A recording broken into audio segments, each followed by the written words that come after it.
6 zirenga ko iminota 10 akaba ari umwanya wo gukurikirana amakuru tukaba tugira tuyashikirizwe na Armel BIGIRIMANA. Ndakuramukije Armel, nongera ndaguhana ikaze muri ano makuru. Ndakuramukije Emeline, ndabaramukije inshuti bakunzi muri komutega amatwi ibiganiro vya Radio Magara FM. Sangwa ikaze mu makuru y'uno munsi igenekerezo rya 24 ntwarante umwaka 2020 n'akabagizwe n'izingiyo nkurunkuru zikurikira.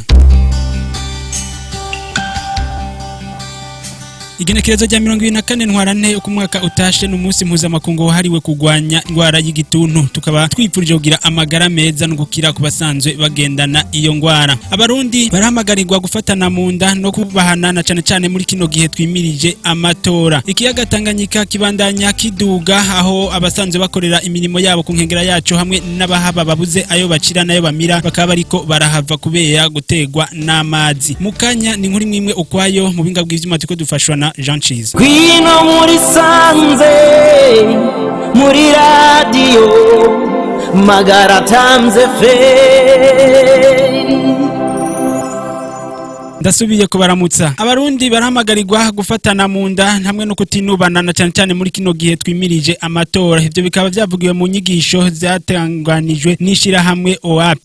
Gahungu Gordier akora muri iryo shira hamwe agira ko avuga yuko iryo shira hamwe ryatanguye mu mwaka 2010 akagira ko kandi avuga yuko ziriko zifasha abene gihugu kugira ngo bashobore kumenya ukuntu bitwara no kutinubana ndetse zikabafasha kurinda amatati atandukanye aba yafatiye ku matongo hamwe n'amatora hamwe n'ibindi. Reka tumutega amatwi. Abankorera ishirahamwe OAP.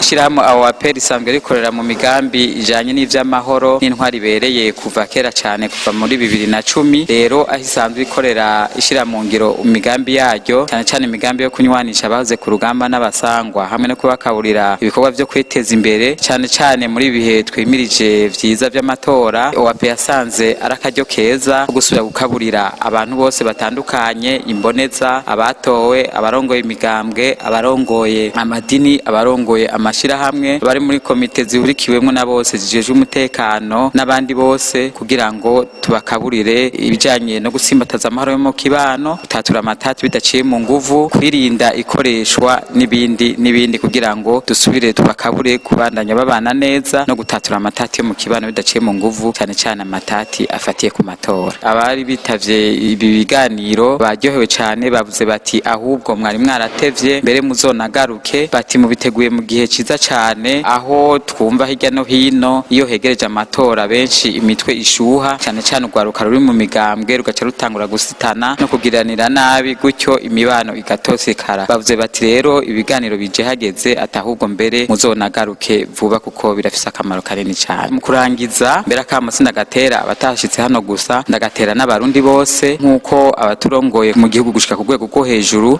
batubwira bati amatora ni gihe ciza cyane dukwiye kwitegurira ariko tubongera tubandanya ibikorwa byo kwiteza imbere. No batera kamo ndababwira ni muri kino kiringo gihambaye tugira ingufu zikomeye, tubanze guhanuza agatima mpanuzi muri byose dukora kugira ngo ntihagire n'umwe tugirira nabi, tubandanye dutsimbataza amahoro mu kibano, tubandanye dufatanye munda gutyo amatora zo dusange mu mahoro kandi azorangire n'ubundi tubandanye dufatana munda kwijukira n'ibikorwa byo kwiteza imbere aho tubaye. Sindayebura Ezekiel umukuru wa zone Bugarama nawe arashima kuri zo nyigisho baronkejwe, ati zikaba zigiye kumuhindura kandi nawe agiye kuzishikiriza abasanzwe arongoye. Hagira ko kandi asaba iryo shira hamwe OAP kubandanya ribaguma hafi. Reka nawe tumumvirize. Umukuru wa zone Bugarama, izi nyigisho twigishijwe hano muri zone Bugarama kuri centre umuco ni inyigisho nziza cyane hagati y'abene gihugu turongoye, bitumwe nuko na cyane tugeze mu gihe kiringo c'amatora. Twazakiriye neza cyane bitumwe nuko kumbure zitsimbataza umubano mwiza, amahoro, umutekano mu bo turongoye. Muri jewe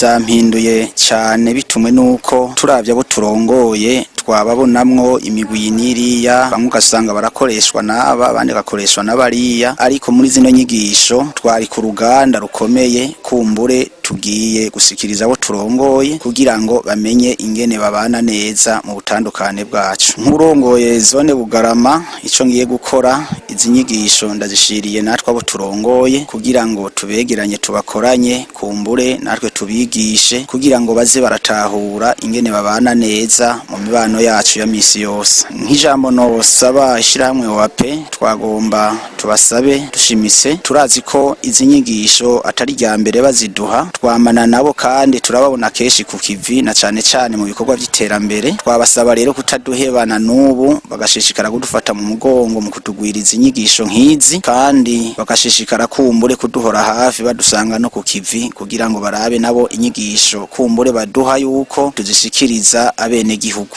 Izo nyigisho rero zikaba zabereye muri zone ya Magara aho bita ku muco. Eka n'abene gihugu bakurikiranye izo nyigisho nabo nyene bahavuye bashimye kandi babona yuko bagiye kubera karorero abandi batazikurikiranye. Nzikwikiza Elene nawe nyene numwe mu bakurikiranye izo nyigisho, agira ko nawe nyene asaba iryo shirahamwe OAP kubandanya batanga izo nyigisho. Reka nawe tumwumvirize, izo zose akaba ari inkuru dukeshwa mugenzi wacu Gerson Dizeye. Jewe nazakiriye neza kuko ndumva yuko mu kibano ivyahora biba ivyo nigishijwe ngaha nzogenda gutanga umuco mu kibano, hanyuma na jewe ndabereka umuco mu byo nkuye ngaha muri iyi nyigisho. Vyanezereye hanini zaje hageze kuko ndavye mu kibano ibibazo vyahora bihari, ubu kubera nje kuziga ndibaza aho bizoba bibaye nzoza gutanga umuco nkuko nzoba ndavyigishijwe n'ishirahamwe rya OAP. Ishirahamwe rya OAP mu nyigisho zaduhaye icizere mu bijanye no kunwanisha nk'abanyamigambwe. Nk'ubu twimirije amatora, benshi bahakuye icigwa n'inyigisho zishobora gufasha mu kibano mu gihe turiko turabona twegereza amatora. Jewe ndavye ishirahamwe rya OAP ryogaruka kutwigisha kugira natwe tunyugwe n'izo nyigisho neza na neza, kuko urabona tuvyiza umunsi umwe, mwogaruka tukavyiga n'iminsi ibiri tukicara kuko tukanonosora izo nyigisho. Reka amakuru yacu tuyabandanirize mu gisata c'amagara y'abantu. Igenekerezo rya 24 ntwarante n'umunsi mpuzamakungu hariwe kugwanya ingwara y'igituntu. Ishirahamwe rigizwe n'abanyeshure biga mu makaminuza atandukanye ari ryo gishinze kugwanya ingwara y'igituntu ari ryo bise AVRT, hari Association des volontaires pour lutter contre la tuberculose mu rurimi rw'ikinofunofu, byarafatanije hamwe n'abagwaye iyo ngwara y'igituntu mu kubasanga aho basanzwe batorera imiti ibakingira iyo ngwara. Aho naho bagiye bitwaje bimwe mu byo bagiye baritorokanya kugira ngo bashobore kubafasha, aho twovuga nko mu bifungurwa kugira ngo bashobore kubaremesha muri iyo ngwara bagwaye. Gwino muri sanze muri radio Magara tamze fe. Mu gisata c'ibidukikije ikiyaga Tanganyika kibandanya kiduga, aho abasanzwe bakorera imirimo yabo ku nkengera yacu hamwe n'abahaba babuze ayo bakira nayo bamira, bakaba bariko baravaho bagenda. Aho twovuga nko ku mutumba wa Magara ya mbere aho beshi bita mu Kigobe, eka saho gusa no mu gisagara ca Bujumbura mu bibanza bimwe vyegereye ikiyaga ca Tanganyika byo kuryohererwamwo bisa n'ibiriko birugagwa kubera ayo mazi yabiteye. Mu kigo naco BPE kisanzwe kijeje gukinga ibidukikije baravuga yuko na cyane cyane aho hantu amazi atera higaragaza yuko mu myaka yahera hoba harigeze kuba hariho amazi. Reka dutega amatwi umukuru w'ico kigo nawe akaba ari inkuru dukesha mugenzi wacu Jean Chiza. Twebwe nko mu kigo gihugu ibidukikije mu Burundi BPE, isiguro turi hano uko iri hindagurika ry'ibihe ryabaye riri mu vyatumye ivyo bibanza vyahora bibonekana yuko atamazi arimo, amazi yaraduze kuko imvura iri kiragwa iriyegeranye ikaja mu myonga. Murazi ko nk'imyonga yo nga mu gisagara ca Bujumbura myinshi amazi yayo yisuka mu kiyaga Tanganyika, no kuvuga urugero amazi yariko ubwa mbere ubwaraduze. Ibi kandi turavye umuntu araje nko mu myaka ngira nka 50 canke 100 iheze, urasanga ivyo bibanza ubu vyitwa yuko atamazi yariho, aho hantu hari hasanzwe hari amazi. Ahantu hose tuzi yuko muri kahise hari ahantu ikiyaga caca canke izindi nzuzi zaca, twe tuhashira mu hantu dutegerezwa gukingira, kuko iyo amazi yasubiye kuhaca bitera n'ingorane, ugasanga abantu bariko basabana leta ibahindishiriye akababaro kandi bagiye kuhubaka cyane bagiye kubakorera imigambi yabo baciye hambavu y'amategeko. Tuvuga duti rero uwo muntu n'uzosanga yakoresheje uburyo butari buke atakintu azosaba. Ubu nuko ari amazi yateye hajya ahantu dusanzwe dufise n'ikibazo cabajyanye rusanga barubatse hajya bino bikoko biri mu Rusizi, imvubu kenshi ari gihe zikuka zikabura aho ziza kurisha, kuko usanga benshi bubatse muri za metero 150. Tuvuga yuko muri zo metero 150 atagikoko gishobora gukorerwa kugira za mvubu zacu zishobore kuronka aho zishobora gukukira, canke na ya mafi yacu ashobore kuronka hajya ku nkengera ashobora guta amagi hanyuma ashobore kugwira. Ndazi yuko iyo bintu bishitse abace bagira ngo leta kuri bajya abantu benshi bubatse bidaciye mu mategeko kandi ari usanga bubatse muri za metero 150 zisanzwe zibujijwe yuko ari metero dutegerezwa gusigariza ikiyaga abo n'amazi yagabanuka tubasaba yuko bofata ingingo zo kuraba handi baza gukorera. Isaha 6 zenze ku minota 20 akaba ari naho turangirije amakuru yacu ariko mu badufatiye mu mvahe no mu nja hereka tubibutse nkurunkuru zari ziyagize.